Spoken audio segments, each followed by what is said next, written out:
The news broke the other day that Cartoon Network website had got shut down by Warner Brothers Discovery. And it's something that's not too surprising because Warner Brothers Discovery um, probably thought that they were losing a lot of money on it and there was really no point on keeping it up. Um, Cartoon Network is something that's been around for quite some time, and it's something that a lot of people have had the misfortune of seeing it goes straight to hell over the years. I think Cartoon Network had started back in the early '90s. A lot of people go on record and tell you that like some of the best like programming that we got out of it was like during the late '90s and during most of the 2000s. I would say like maybe the early to mid 2000s or whatever.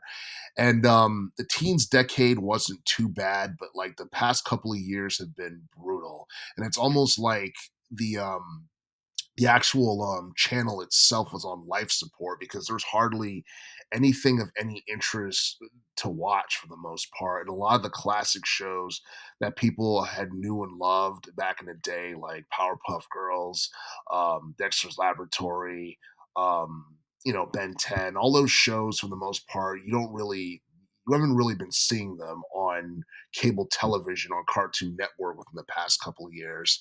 And and I know at one point, Cartoon Network, the website, was something that people could go to and they can play games for free and they can watch online videos and full episodes for free. And unfortunately, that's not the case anymore because now it takes you straight to Max, where you have to buy a plan in order to watch it. And the plans start at um, $9.99 a month. So you need a subscription plan to watch anything that was on Cartoon Network in the past that you can watch for free. And I'm pretty sure that's something that pisses a lot of people off. But obviously, Warner Brothers Discovery is doing everything they can to make as much money as they can to maximize their profits. And it seems like no one's really been safe from Warner Brothers Discovery and their cuts, and that includes staff members as well because I believe it was reported like this past month that like somewhere around the ballpark of 1,000 employees and staffers within Max had got cut, and and obviously, the company has been losing money, and 2024 hasn't necessarily been a great year for Warner Brothers Discovery. 2024 hasn't necessarily been a great year for the entertainment industry in general, for the most part.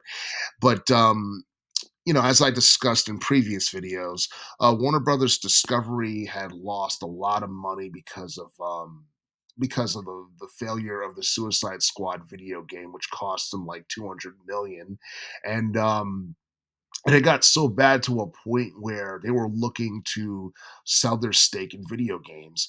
And the thing is, I'm not sure if I had mentioned this in a previous video, but it turns out the Suicide Squad game had flopped so badly that it led to Warner Brothers gaming revenue um, to drop like in 41% in terms of like overall profit. So, like their profit from the previous year had dropped by 41% because of how bad that game was. And the game was overhyped, and it was something that a lot of people felt like was going to be like the next big, DC franchise within gaming. But it seems like Warner Brothers Discovery, they want to get out of gaming, but at the same time, they want to license the IP to DC characters and all that stuff, which is pretty smart because Rocksteady Studios, they're releasing a Batman Arkham comic book series this upcoming fall in September, and obviously, Warner Brothers Discovery is looking to do anything they can to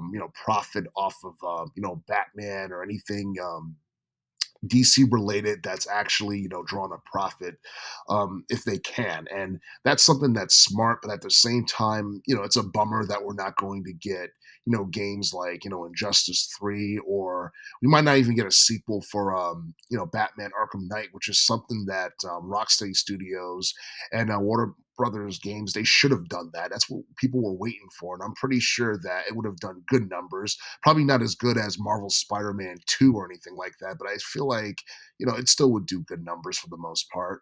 But But yeah, I mean, Cartoon Network's website shutting down is not a good sign, and a lot of people have been so used to going to their website to watch stuff for free and all that.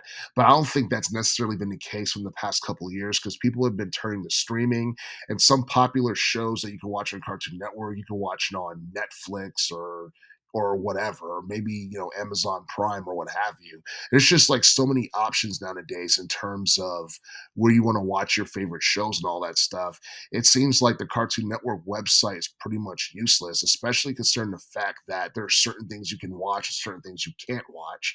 And nowadays, when it comes to streaming, it seems like all these corporations are trying to make everybody pay for that, which is smart. But again, it's not like the good old days where you can watch full episodes of stuff on YouTube for free or what have you. Times are changing, and unfortunately, customers have to adapt to that. Longtime fans of Cartoon Network will have to adapt to these changes and just get used to the fact that this is just the way things are going to be from here on out.